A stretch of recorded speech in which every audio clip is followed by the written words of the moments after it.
Oh, it's my favorite. Is this it? Yes, right that's there. it. That right there. Oh my God, I love that Okay. shot. This is the cover. Oh, wonderful. Hi, Stephen. Hi, Amy. It's so nice to see you. It's really great to be here. We're talking about Jen Aniston. Yes. Your star client. So, lightning struck twice because you have worked with Jen Yes. Aniston 2 times Yes. on 2 fabulous houses. Yeah. The first house in LA, it was in AD in 2010. Yes. So how many years did you work on that house with her? About 2 years. 2 years of Yeah, work, and yeah. she lived in it for... She lived in it for a number of years after and then decided to move. It was about the time that she and Justin got together. Okay. And I think it was just like, let's try to look for something together. Together. Yeah. And then they chose this house Yeah. as a couple. Yeah. It has a lot of similarities to her old house. Mhm. Well, Hal Levitt and Quincy Jones were sort of different types of architects, but I think that the inside, as you say, was something that Jen brought to it, and I think that she loved the first house so much. Yes. She was conflicted about selling it, but wanted to move on in her life, Yes. and she sold it with most of the furniture intact. The person who purchased it wanted everything that she would leave The behind. buyer said, I want your Yes, stuff. he said, I want everything here. And she was very selective about what she really meant something to her and that she wanted to keep. So she was ready to turn the page. New home, new life, place with Justin. You know, it's bigger, in a way than what she had before. Okay. But she kept referring back to the experience of what we had done on the Okay. first house. There were elements in that house that she really wanted to reproduce or at least reference. Which in- kind of in her life. elements? She kept her bedside lamps. They were always attributed to James Mont, but we think that they were actually a Laverne piece, but Oh, a really? really obscure Laverne pieces.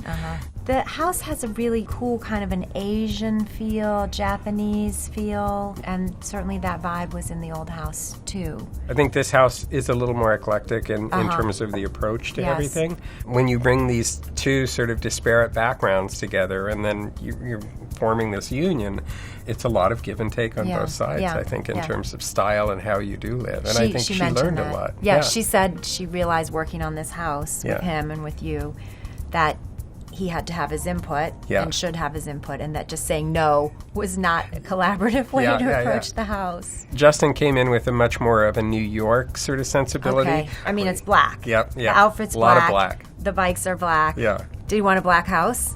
No, but it was interesting to watch the dynamic between the two of them as we sort of embarked on this. She loves that sort of calm,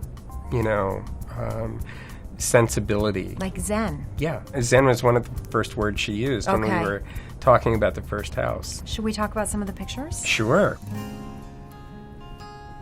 Do you call it the living room or great room? living room? Living room. I can't say great room. It's Okay, really hard it's a for living me. room. It's a living room with a bar. Yeah, yeah. We were bringing art, the mother The well mother from well, the previous house. which is There's a gorgeous piece. It's an amazing piece. We bought that at auction. She flew into New York. We didn't go out into the house as it was being sold, but we stayed backstage. She wanted to be very discreet about it. Yeah. But it was interesting to watch her as the price kept going up and she kept bidding. And finally, she was so She wanted excited it. when she got it. Yeah. She wanted it. Yeah. She and Justin have invested in more modern pieces since as well. So it's So a they've really enjoyed that It's a together. real interesting kind of melange of art. Well, that Motherwell is a great piece. So there's a lot of cozy, shaggy pillows and rich fabrics. She always has loved a sort of limited palette. Okay. She really veers toward not too much color, but Okay. a very sort of subtle variation on a simple palette. So it's cream, Yeah. it's charcoal, Yeah. shades of brown and Yeah. tan. It's interesting And dark because, wood. And She dark loves wood. dark wood. Yes, dark Yeah. wood and certain kinds of stones and marbles. Yeah, travertine was the stone in the Okay. old house. We were using every version we could find, but we stuck to that one stone. The one stone. And again, it's similar here. She loves the repetition of a material that she likes. Tell us about some of the collectible pieces in this room. We talked about the art and the furniture, but this is a The Royer yeah, sofa, The Royer and then sofa. Sarturo Pani table. Beautiful. And just the Tiffany lamp she's had forever. She had Yes. that long before I met her. Yes. As well as the Chagall. The little brass lamp behind the sofa is something that we had purchased but had from the old house. The Royer is a significant investment and an important piece. She wants to have that kind of level of design and invest in it and live with it. I think whatever speaks to her in terms of comfort is sort of the first thing. It's not necessarily the design, but for her, it's if it suits her level of comfort. And then the carpet. It's a carpet that we designed and did for the room. Yes, beautiful. It's very subtle. Beautiful. And of course, you've got dogs all over it. So let's talk about the dogs. Dolly is the dog that's been around the longest. Okay. She's in great shape. Good. But then there's Sadie and Clyde, two new additions to the family. Stephen, tell me about this double platform. I feel like this was in the old house some version. It was not. It was a version of this. We had a sort of semi-platform bed that was a wood platform. I just love the idea of that kind of raised platform. So there's a subtle little light so that you don't trip when you're getting out of bed at night. Right. It just sort of gave it a sort of place to land in the room. Yes. But it was big. It's big. It was bigger than I thought it should be. Yeah, so you had to find ways to make it cozy, which is what she wants. Yeah, and the coziness factor. Right. And the lamps you had mentioned came also from her old The lamps bedroom. we found for the old house, and, she slept next to those lamps for years, and she kept them when she left. Tell me about the little bean bags. I suggested those even at the old house because the dogs have to have a place. They were sort of meant for people as well. I kind of did this beanbag when I was living in Laurel Canyon when I was really young before I came to New York.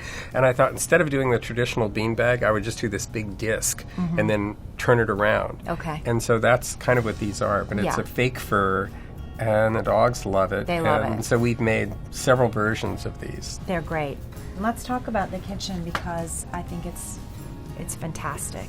That's the pizza oven. That's the pizza oven. We had to really add on to the house in order to accommodate the stone surround that you need for these pizza ovens. But they're the real deal. Is this kitchen in proximity to the living room that we were looking at earlier? It's between. There's a dining room between, and then the living room. Okay.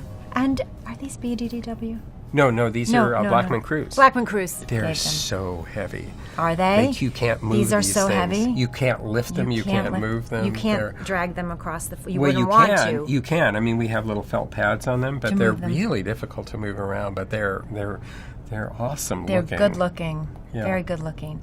Jen told AD that even though in earlier days she was always traveling for work to movie sets, that now she'd rather just be home. There's nowhere else she'd rather be. Yeah. And this is where she wants to just stay.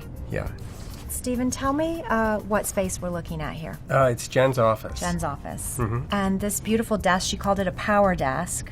Yes, it's from J.F. Chen. It's a Don Shoemaker from 1965. Beautiful piece. And we all were kind of blown away. She and Justin and I were actually in the store when we found it together. It's extraordinary. It's a piece of sculpture in the room. It really is. It's cocobolo wood. It's beautiful wood, and again, you said she's always drawn towards a warm, rich wood. And again, with an old Tiffany lamp that she's had forever and ever. Had hers. She really hangs on to certain things. And the club chairs. Just the French sort of deco. Leather. Yeah, leather chairs. Another beautiful carpet, warm and rich. And then that Japanese feeling that we see a lot in this house is again echoed reflected here in the tapestry. In the tapestry. She has a great eye. It's a beautiful piece. All right. Tell me about this space. It's a powder room, I believe. It's a powder room, and it's a Gracie wallpaper, wall covering. Okay. And we designed a sort of stone partition and sink in there, and designed the light fixtures, which are sort of custom bronze. They're and great. Acid-etched glass. Anything bronze, Jen is just, she's so happy. She loves the warmth of the metal. Yeah, and we've used lots of versions of it, darkened bronze and sort of lighter bronze, but that's her metal of choice. I think that Jen has a bathroom that anybody would be jealous of. That's one big glass panel that opens, and it looks the same when the glass is closed, but does it slide? Automatically. It's motorized. Wow. This is the front of the house, and so we were able to create these two little fenced openings that gave a private garden off the dining room, and on this side of the house, a private garden, which there's a shower out there. So they can have an outdoor shower, which is like the luxury. And people can still be entering the house there. It's totally private. Marcello Villano and Ann Attinger, who are, good friends and great landscape people, we brought these massive stones in and planted the little pine tree. It's a beautiful, peaceful setting for your bathroom. Incredible. Yeah. Here we have a view of, I think, the rear of the house, the back of the house. The pool, had been there, but we reoriented the pool so that it was parallel with the house. I think in the old house, the pool was sort of right off the bedroom. Here, you have to make more of an effort to get down to it. It's a beautiful little oasis. It's all black granite, the spa, and just teak around it and lawn around that. And they entertain around their pool. Oh, they entertain down there all the time. Yeah. Do you think this is a forever house for her? I know when I'm in a forever house. I feel like I'm in a forever house right now. Myself. Personally. But I think it's too seductive, to sort of move on. And someone like Jen and Justin, who love the process of doing this kind of work, I think, you're intrigued to do it again. She told AD that if she weren't an actress, she would want to be a designer. Well, yeah, duh. That she has a great eye, and she enjoys the process. As you and say. She's not the first person. Diane Keaton has been. Your client. Yeah, yes. Diane has been that way forever. Doing houses. And she just gets better and better and better, and continues to do it. Yes. Maybe with you at her side. Yeah, but I think maybe more unsettling than most people would countenance, because Diane is she loves it so much. Yes. She's right on to the next house. Yeah, she wants to do another one. Yeah. Jen's somewhere in between. She's attached. I fall in love with the places where I live, and I don't think I'll ever move. I always think this is where I'll be carried out. Well, it's a masterful house. Thank you. Congratulations. I can't wait to see the next one, Stephen. Yeah, me too.